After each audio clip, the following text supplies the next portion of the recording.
아무리 TSMC의 3나노, 5나노 이런 걸 막 생산한다 하더라도 웨이퍼를 생산할 수 있는 캐파 기준으로는 삼성, 마이크론, SK하이닉스 이러한 메모리 3사가 굉장히 크다라는 걸 얘기하고 있죠. 더군다나 삼성이 압도적으로 큰 걸 볼 수가 있습니다.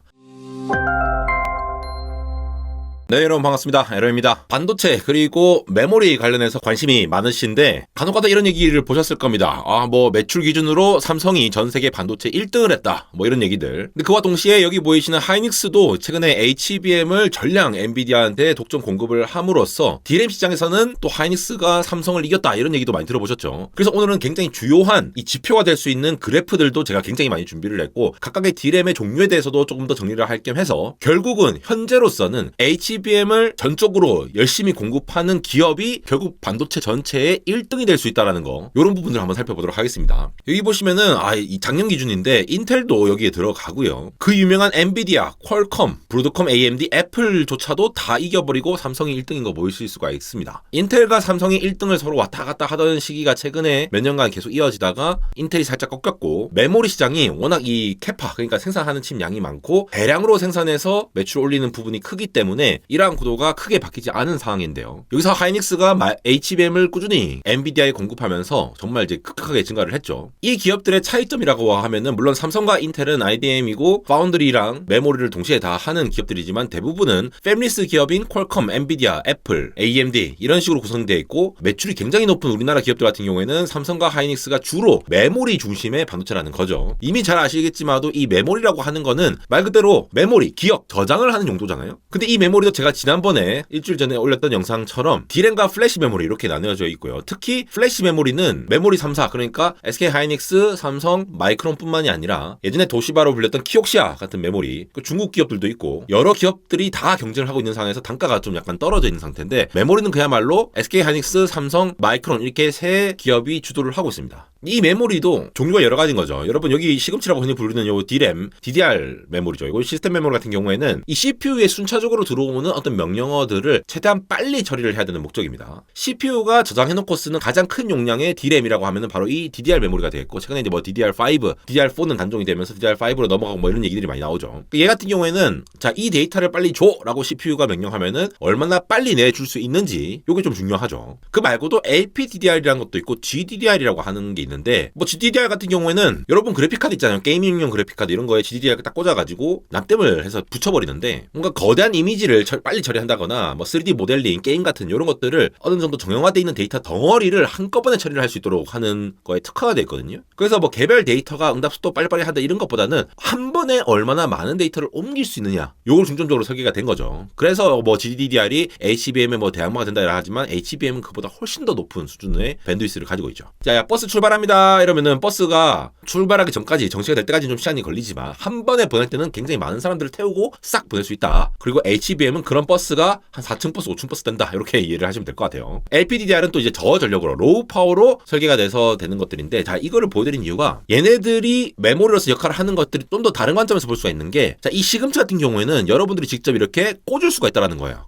메인보드 같은 데에 이런 슬롯이 있습니다. DIMM이라고 하는 슬롯이 있는데, 컴퓨터 메인보드에 DIMM이라는 슬롯에 딱 끼우는 형태로 꽂는 모듈 형태로 되는 거죠. 그런데 이게 스마트폰에 들어가는 D램 같은 경우는 이렇게 꽂는 구조가 아니거든요. 애플 아이폰의 모습인데 이 D램이 굉장히 작게 그냥 납땜이 돼 있어요. LPDDR이 딱 붙어 있다라는 겁니다. 그래서 앞서 이렇게 손으로 꽂는 방식이 아니라 DIMM 구조가 아니라 아예 LPDDR을 딱 만든 다음에 그거를 가져가서 납땜해서 붙여버리는 방식을 사용을 하는 거고요. 엔비디아 그래픽카드 이거 같은 경우에도 RTX 4070에 들어가는 GDDR은 여기에 딱 붙여서 납땜해서 쓰는 거죠. 그래서 일반 기판이 위해서 이제 평면적으로 2D 구조로 딱 붙여서 쓴다라는 개념이 기존의 레거시 시장의 D램이었다라고 보시면 되겠고, 거기서 조금 더 발전된 형태로 보시면은 이렇게 보시면 노트북에 들어가서 이렇게 작게 소딤으로 이렇게 딱 꽂는 구조, 요거는 이제 똑같이 꽂는 건데 약간 작게 한 구조가 되겠고, 최근에 소캠 같은 구조가 유명해지면서 다시 주목받고 있는 이 LP캠 같은 거, 이것도 이제 좀 약간 상용화된 규격이죠. 그러니까 노트북에서 납땜으로만 쓸 수 있었던 고성능 저전력 LPDDR 메모리를 이렇게 딱 꽂아서 쓸 수 있도록 한다라는 컨셉으로 만든 게 이 LP캠의 구조라고 보시면 될 것 같아요. 근데 지금까지 말한 이런 메모리 같은 경우에 흔히 말하는 레거시 메모리라고 하는데, 자, 이게 튀어나온 거죠. HBM. 여기 로직에 해당하는 거는 사실 엔비디아의 블랙웰, 호퍼 같은 로직 반도체가 들어가고, 그 다음에 이 HBM 부분을 예를 들어 하이닉스가 만들겠죠. 그러면서 이 밑에 베이스 다이까지 만들어서 얘네들을 코어스라고 해서 지금 2.5D 구조에 연결을 하는 거죠. 어차피 약간 납땜을 하냐 아니면 손으로 꽂냐라고 봤을 때는 납땜하는 거랑 비슷하잖아요. HBM 그냥 여기 가격이 납득하는 거 아니에요? 라고 볼 수가 있는데 이게 굉장히 미세하다는 겁니다. 코어스에서는 요 인터포저라고 하는 해당하는 부분이 물론 최첨단 뭐 4나노 공정 이런 걸 쓰지 않아요. 훨씬 더 낮은 공정을 쓰는데 어쨌든 웨이퍼를 만드는 구조로 똑같이 이렇게 세밀하게 얘랑 이렇게 연결할게요 라고 해서 이런 구조를 만든다는 겁니다. 그래서 일단 요 HBM만 보시더라도 얇은 DRAM 여러 개를 수직으로 이렇게 쌓아가지고 이 TSV라고 하는 관통 전극이죠. 요 쭉 이렇게 엘리베이터를 내려가지고 밑으로 연결시켜서 한 방에 빵빵빵 하이 밴드위스를 구축한다 라고 하는 부분. 사실 이렇게 수직으로 쌓는 것만으로도 데이터 이동 거리가 굉장히 짧아집니다. 얘네들은 디램 같은 경우에는 요 디램이 있으면 이 바깥으로 나가잖아요. 이 신호들이 다 바깥으로 나가는데 수직으로 쌓아가지고 한 방에 빵빵빵 쏘아주는 요 HBM 구조 자체가 하이 밴드위스를 달성할 수 있고요. 거기다가 플러스 옆에 있는 GPU 같은 로직 같은 경우도 2.5D 패키징 옆으로 붙인다는 거죠.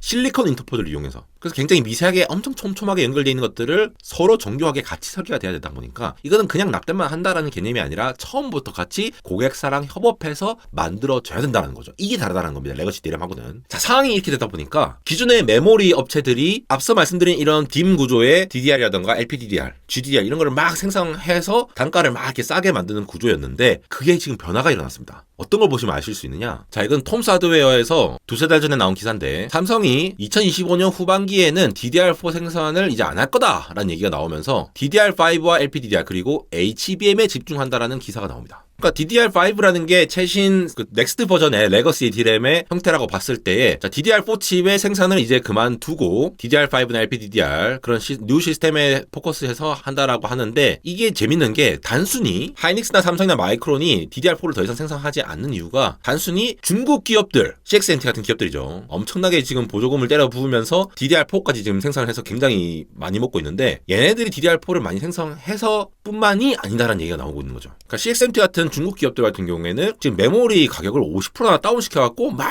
따잡고 있어요. 그래서 사실 DDR3 때도 이걸 버리고 HBM3에 집중을 한 바가 있었거든요. 하이닉스랑 삼성이 그런 적이 있었는데 근데 재밌는 게 보세요. 이거 5월 27일이거든요. 방금 이 기사의 한 달 후인 CXMT조차도 DDR4를 더 이상 생성하지 않는다. 버린다라는 얘기가 나옵니다. 그러면서 급기야 6월 14일에 이런 얘기가 나옵니다. The end of an era. DDR4의 시대가 이제 끝났다는 거죠. DDR4 프로덕션이 결국은 다 끝난다라는 얘기가 나오는데 이거를 기사 그대로 그냥 끝났네 맞네 이렇게 판단할 게 아니라 메모리 시장에 굉장히 큰 변화가 일어났다는 걸 여러분들이 인지를 하셔야 됩니다. 뭡니까? 자, 제가 그래프를 하나 보여드릴게요. 이걸 보시면은 지금 삼성이 굉장히 비중이 높은 것들이 있고 또 TSMC가 머처돼 있다는 얘기 뭐 이런 게 나오는데 이게 뭐냐? 물론 2022년 기준이긴 하지만 한 달에 얼마나 많은 웨이퍼를 생산하느냐 이걸 얘기를 하는 거예요. 무슨 말이냐? 자, 리딩 엣지. 그러니까 우리 흔히 말해서 하이엔드라고 보시면 돼요. 가장 선단 공정에 있는 것들. 예를 들어 DDR4, DDR5 뭐 이런 거 되겠죠. 이런 거를 생산할 수 있는 캐파가 가장 큰 기업이 삼성이고 그다음에 마이크론이다. 이렇게 보시면 되겠고요. 아무리 TSMC의 3나노, 5나노 이런 걸 막 생산한다 하더라도 웨이퍼를 생산할 수 있는 캐파 기준으로는 삼성, 마이크론, SK하이닉스 이러한 메모리 3사가 굉장히 크다라는 걸 얘기하고 있죠. 더군다나 삼성이 압도적으로 큰 걸 볼 수가 있습니다. 반면에 레깅 엣지라고 하면은 그러니까 로우 엔드죠. 그러니까 좀 이제 시간이 지난 버전이 좀 이게 흘러간 애들을 말한 건데 그것조차도 삼성이 엄청나게 많습니다. 성숙 공정으로 기준으로 보면은 TSMC가 굉장히 많은 거 보이시죠? 파운드리 공정으로. 여기서 알 수 있는 거는 일단 웨이퍼를 만든다. 그러니까 반도체를 생산하는 능력으로만 봤을 때는 이 메모리 기업이 굉장히 많고 그 중에서도 삼성이 굉장히 압도적이라는 걸 볼 수가 있어요. 그러면은 이런 DDR4에서 DDR5로 넘어가는 시기가 있으면은 늘 기업들은 항상 캐파 용량이 많은 삼성 같은 경우에는 DDR4를 주구장창 계속 끝까지 생산합니다. 마이크론, 하이닉스 같은 다른 기업들이 DDR4를 단종하고 나서도 계속 쭉 생산하면서 이익을 극대화를 하는 측면이 있었어요. 이 그래프도 보시면은 요 같은 경우에는 이제 중국의 영향을 볼 수가 있는데 대부분이 포션이 비슷해요. 삼성도 포션이 비슷하고 마켓 셰어가. 하이닉스는 조금 늘어난 거 보이시죠? 어느 정도 늘어난 걸로 보고 근데 중국이 안쪽에서 바깥으로 보시면 굉장히 성장한 거 보이십니까? 난야 같은 경우도 굉장히 많이 성장했죠. 중국이 이미 이렇게 DDR4 시장에 많이 들어오다 보니까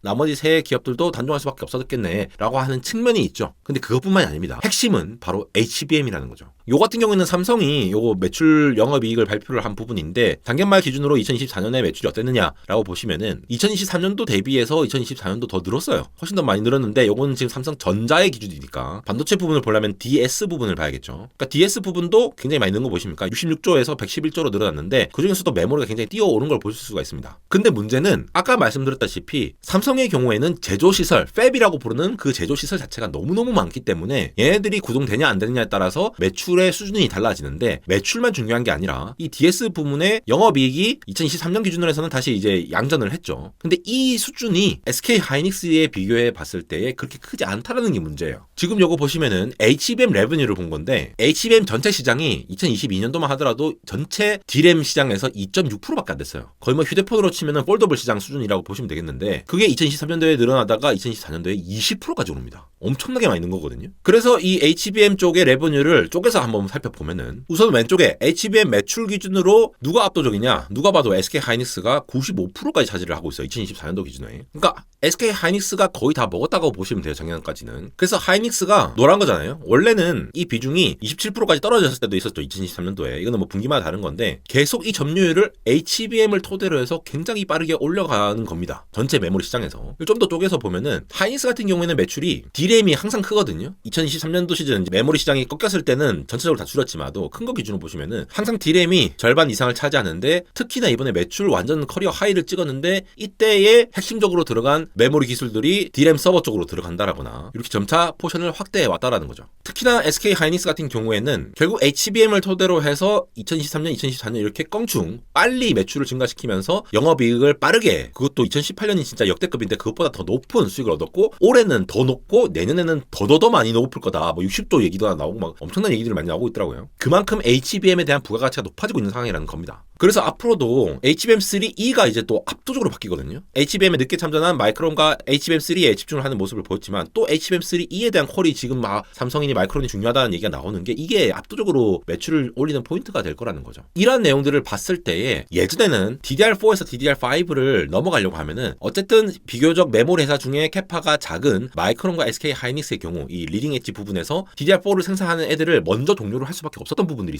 있습니다. 그렇게 해야 DDR5로 넘어가죠. 그래서 그때 동안 삼성은 캐파가 많으니까 계속 돌리는 거예요. DDR4 최대한 많이 팔아야지. 요즘 DDR4 가격이 다시 오르고 있죠. 왜냐면은 다 단종을 시키고 있다 보니까. 근데 이제는 그렇게 안 한다는 거죠. CXMT조차도 DDR4를 생산 안 한다는 겁니다. 왜? HBM을 빨리 생산해서 테스트 해보려고. HBM4 얘기 막 나오잖아요. 걔들을 먼저 빨리 생산해서 수익을 내는 게 중요하지 공정을 뭐 빨리 바꾸고 DDR4에서 DDR5 바꾸고 이런 것들이 덜 중요해진 시대가 됐다라는 거죠. 그래서 여러 그래프로 봤을 때 앞으로도 이러한 HBM에 대한 수요가 계속 증가를 하고 얘네들의 부가가치가 말 그대로 높은 상황이잖아요. 레거시를 많이 돌리냐 뭐냐 이것보다 HBM을 더 많이 돌리면은 훨씬 더 많은 수익을 얻을 수 있는 구조이기 때문에 그렇게 되면은 제가 제일 처음에 보여드렸던 이 그래프처럼 매출 전체에 대해서 메모리 3사의 HBM으로 인한 훨씬 더 높은 수요로 매출이 늘어날 거고 그렇게 되면은 이 현재는 삼성이 1등을 하고 있는 이 매출 기준 반도체 전체를 따져도 1등이라는 겁니다. 근데 HBM을 먹는 하이닉스 같은 기업들이 1등을 충분히 노릴 수도 있는 상황이 됐다라는 거. 그저 똑같은 레거시 D램을 만들어서 판매를 하면 됐던 메모리 3사인데 이제는 엔비디아 퀄이 중요하고 AMD 퀄이 더 중요해진 시대가 왔다라는 거죠. 마치 TSMC처럼 커스터마이징해서 고객들이 원하는 거를 딱 잘 만들어줄 수 있느냐 그 조건에서 만들어줄 수 있느냐가 그 역량이 되고 그저 캐파를 많이 늘리는 것보다는 그 캐파를 어떻게 잘 운용을 할 것인가의 측면에서도 많은 고민이 생길 수 있는 부분이어서 이 메모리 산업 자체에 대해서 좀 이해를 할 수 있을 만한 부분들을 한번 정리해 보았습니다. 안내공학 해외 채널 언리얼텍에서도 연구가 더 편하신 분들을 위해서 영상을 계속 올리고 있고요. 인스타그램에서도 이렇게 재미있는 릴스라던가 아니면은 간단하게 보실 만한 소식들 빠르게 전달드리고 있으니까 많은 관심 부탁드립니다. 그리고 최근에 쇼츠도 시작했습니다. 관심 있으신 분들 제가 이렇게 열심히 춤추고 있는 모습도 볼 수가 있고 쇼츠 많은 관심 부탁드립니다. 지금까지 에러였습니다.